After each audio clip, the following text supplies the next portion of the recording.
jurutera.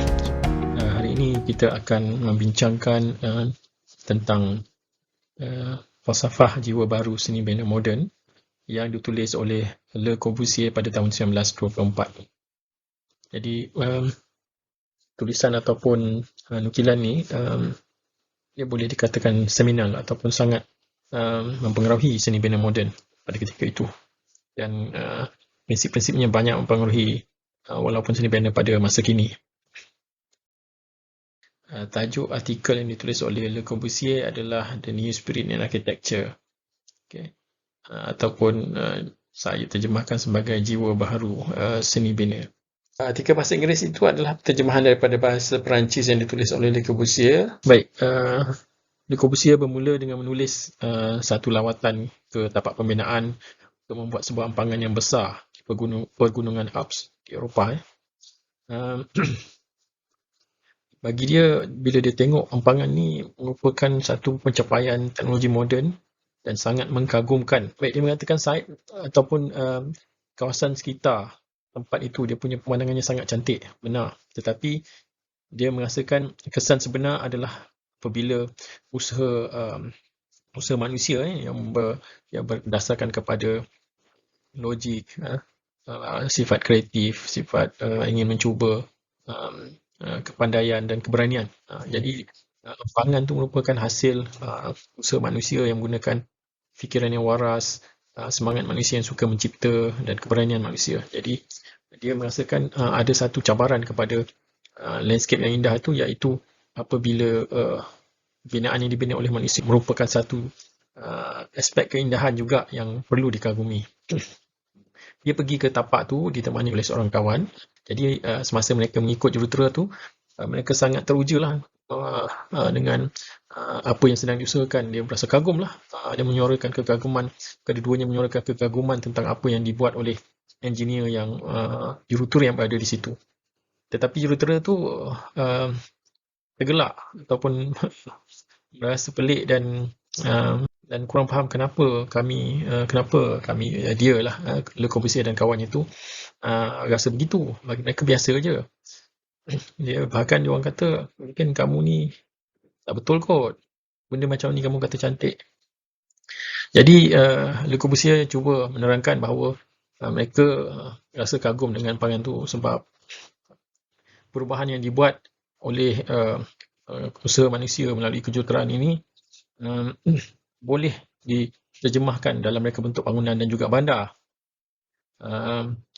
Bila Le Corbusier cakap begitu, tiba-tiba para jurutera ini yang selama ini bekerja dengan cara yang logik, cara yang praktikal, cara yang cekap, tiba mereka kata, oh, kamu hendak merosakkan bandar kami.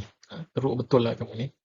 You are forgetting the rules of aesthetics. Dia kata, kalau kamu gunakan cara kami bekerja ni, kamu akan menghasilkan satu yang hodoh. Bandar kamu dan rumah kamu mungkin tak indah lagi. They were quite different from us by the nature of their thinking. Being accustomed to conceiving and executing projects based on pure calculation, they revealed that they were incapable of imagining the consequences of their work in any other field. They remained in the past. Jadi, Le Corbusier mengatakan cara pemikiran jurutera tu ketinggalan sebab mereka selama ni buat kerja dengan mengira, dengan menganalisa secara saintifik lah, semata-mata dengan pengiraan. Jadi apabila mereka terlalu bekerja dalam bentuk yang begitu, mereka tak boleh bayangkan macam mana kerja mereka ni boleh digunakan untuk bidang lain, untuk kemanusiaan ataupun untuk reka bentuk rumah ataupun bandar. Jadi Le Corbusier mengatakan mereka ni macam ketinggalan zaman. Ini sesuatu yang pelik bagi kita. Di tahun 2023 kita rasakan bahawa sekarang ni kita terlalu banyak cara kerja manusia yang begitu mekanistik, yang terlalu berdasarkan kepada pengiraan yang menyebabkan hampir hilang makna kehidupan. Tetapi pada masa tersebut dia terbalik. Orang jurutera yang bekerja dalam bidang pembinaan ni, mereka menggunakan pendekatan saintifik mekanistik. Mereka merasakan itu sesuatu yang tidak memberi makna kepada kehidupan mereka. Jadi saya rasa ada sesuatu yang menarik di sini. Kita pada masa ini, kita begitu kagum dengan pendekatan dan penyelesaian saintifik.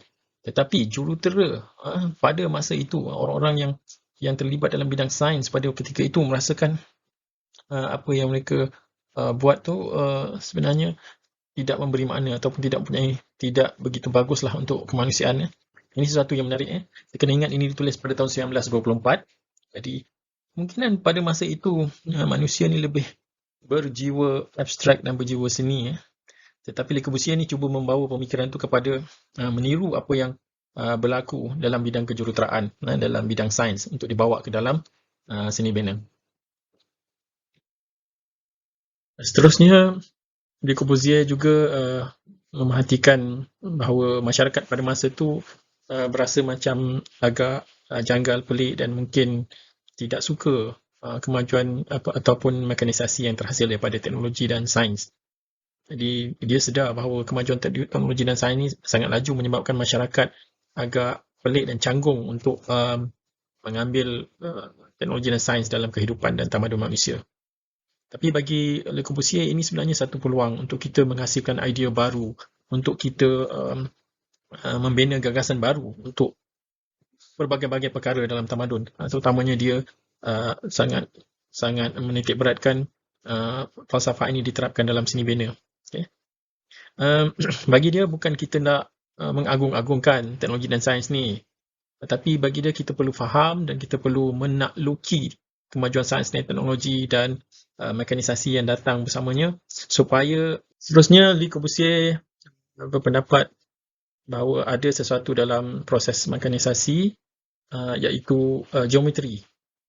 Kita perlu menggunakan ketepatan geometri sebab ia berkait rapat dengan ekonomi. Jadi kita hendak bila membangunkan sesuatu bangunan, sebuah mesin dan sebagainya, kita perlukan ketepatan, kita perlukan kecekapan. Jadi bagi dia geometri memberikan peluang untuk kita mencapai objektif-objektif ini, dan oleh kerana itu ada satu aturan alami yang wujud yang perlu kita faham dan kita patuh supaya kita dapat mencapai kecekapan dalam mekanisasi.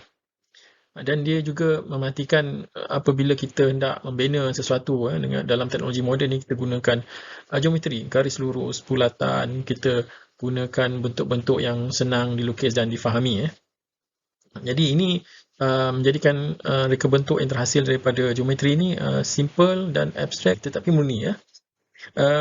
Dan bagi dia, kenapa masyarakat tak suka pada ketika itu adalah kerana katanya manusia tak suka kepada aturan yang dibuat oleh manusia. Jadi kalau kita renung kembali pada tahun 1924 ni, dunia baru hendak lepas daripada cengkaman pemikiran tradisi. Kemodenan baru hendak muncul. Jadi semangat untuk lepas dari cengkaman tradisi itu sangat kuat dalam masyarakat. Mungkin kerana itulah masyarakat takut dengan proses mekanisasi dan sains dan teknologi. Seterusnya dia menekankan bahawa aturan ataupun peraturan adalah manifestasi manusia yang kita boleh lihat semasa mereka siapa saja yang meninggalkan Paris dengan menaiki kereta api, kita akan dapat lihat jambatan, viaduct dan sebagainya, binaan-binaan kejuruteraan yang menggunakan geometri. Dan baginya itu simbol usaha manusia untuk menakluki alam semula jadi, untuk menghasilkan kehidupan yang selesa dan sebagainya. Secara ringkasnya, jika kita hendak hidup dalam dunia semula jadi yang sangat mencabar dengan hukum alam yang kadang-kala tidak memihak pada manusia, kita perlukan geometri. Kita perlu membina rumah, jambatan dengan cara yang cekap. Jadi segala-galanya untuk kita survive ataupun kita maju dan kita selamat dalam alam semula jadi yang sangat bergolak ni, kita memerlukan geometri. Jadi itu dia punya kesimpulan yang Le Corbusier cuba. Contohnya bagi dia, landasan kereta api mesti selari. Kita buat terusan mesti lurus. Kita buat jambatan mesti ada lengkungan, bulatan dan sebagainya untuk menghasilkan binaan-binaan untuk kita survive dalam dunia semula jadi. Jadi bagi dia, ciptaan manusia ni adalah berdasarkan geometri kerana ia perlu. Ia mematuhi konsep alam, konsep sains untuk menghasilkan perkara-perkara tersebut. Jadi seterusnya dia mengutarakan sebab tu bandar-bandar dan rumah dibina dengan menggunakan segi empat. Uh, apa ni, perkara ni sangat penting dalam seni bina dan juga binaan sebab dia akan menghasilkan baginya segi tempat ni juga merupakan salah satu estetik ataupun nilai seni, nilai keadaan yang penting dalam seni bina. Satu lagi perkara yang disentuh oleh Le Corbusier dalam artikel ini adalah selama ni kebanyakan, selama itulah semasa tahun 1920-an, kebanyakan seni bina yang megah hanya melihat bangunan-bangunan yang agung seperti istana dan sebagainya. Tentu bagi dia ini adalah perlu untuk kita satu tamadun untuk melambangkan pencapaian binaan yang megah dan sebagainya. Tetapi dia merasakan adalah penting juga untuk kita berbincang tentang seni bina sebuah rumah. Ini merupakan satu fokus yang penting untuk kita membina prinsip-prinsip seni bina. Sebelum zaman tu rumah dibina tanpa mungkin ada arkitek, tanpa ada hukum yang digunakan seperti di istana dan sebagainya, tapi baginya tidak. Rumah sendiri perlu diaplikasikan segala teori seni bina dan yang penting geometri juga perlu diaplikasikan dalam reka bentuk rumah. Sebab bagi dia rumah ni adalah keperluan asasi manusia. Kita perlu faham apa kehendak, apa aspirasi manusia. Dengan membina rumah yang memahami kehendak-kehendak keinsanan seorang manusia ni, bagi dia itu adalah satu pencapaian seni bina yang bagus. Dan bagi dia seni bina perlu mencapai dua tujuan ataupun matlamat. Yang pertama, ia adalah sebuah mesin untuk kita tinggal. Ini pendapatnya. Rumah sebenarnya adalah sebuah mesin yang kekal untuk kita berfungsi sehari-hari, untuk kita tidur, bekerja, berlindung, berehat dan sebagainya. Jadi baginya itu adalah sebuah mesin. Jadi kita dapat lihat ini adalah lanjutan daripada kekagumannya kepada sains dan teknologi. Dia mengenalkan rumah pun sebagai sebuah mesin. Ia juga perlu memenuhi kehendak-kehendak kerohanian dan kehendak-kehendak keinsanan manusia. Dan juga mesti mempunyai nilai seni. Jadi Le Corbusier tidak menafikan kepentingan menghasilkan keindahan dalam membina rumah. Selama ni segala yang berkaitan dengan rumah diberi oleh ataupun dibekalkan ataupun dibina oleh jurutera. Manakala kepentingan kerohanian, kejiwaan dan keinsanan perlunya kepada keindahan dan juga rasa emosi yang tenang bergantung kepada seni bina. Jadi ada dua perkara yang penting dalam seni bina, iaitu kejuruteraan dan seni bina. Kejuruteraan menghasilkan bangunan secara saintifik, secara berkesan, cekap, ekonomi. Tetapi seni bina perlu untuk menghasilkan bangunan yang sesuai dengan jiwa manusia. Baginya rumah adalah semata-mata satu fenomena yang berpusatkan kepada manusia. Rumah kita tu perlulah sesuai dengan keperluan kehendak rohani dan jasmani kita. Dia bagi contoh dekat sini, rumah tu macam cengkerang siput, dia mesti sesuai untuk siput tu. Dia perlu untuk tidak lebih dan tidak berkurang. Jadi di situ yang dia utamakan geometri, sains dan teknologi dan sebagainya. Dan juga oleh kerana itu kita perlu lihat semula binaan dan reka bentuk ni perlu pada skala manusia sehari-hari, manusia biasa. Jadi perlu ada penilaian semula, nilai-nilai kehidupan sebelum sains dan teknologi, sebelum mekanisasi. Apabila datangnya mekanisasi dan sains dan teknologi, semua nilai yang sebelum tu perlu diubah, perlu dilihat semula. Kita tak mahu lagi, bagi dia apabila nilai yang baru ini datang, kita tak perlu semata-mata untuk memenuhi kehendak dan kemegahan bangsawan zaman silam, istana dan sebagainya, orang-orang seperti gereja dan Pope yang menentukan cara hidup manusia dengan sentimen masing-masing. Jadi bagi dia ini satu kekeliruan yang perlu kita lihat semula. Apakah jiwa reka bentuk, jiwa tamadun yang baru? Dia mengatakan yang memecahkan cengkaman pandangan tradisi adalah mekanisasi.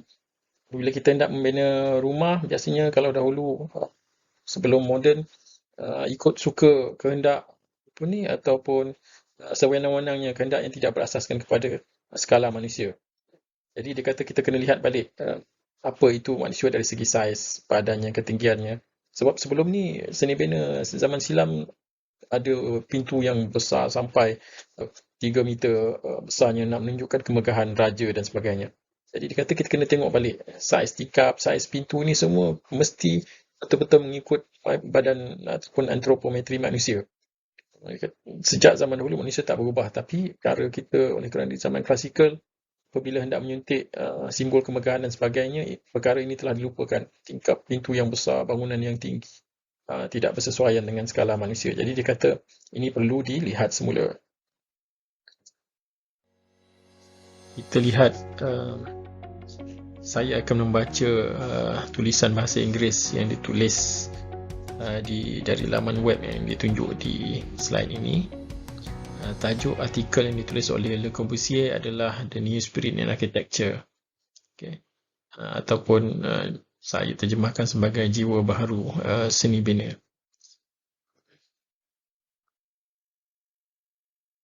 Saya akan membaca dalam bahasa Melayu satu artikel bahasa Inggeris yang ditulis oleh Le Corbusier yang bertajuk Towards a New Architecture yang ditulis pada tahun 1924.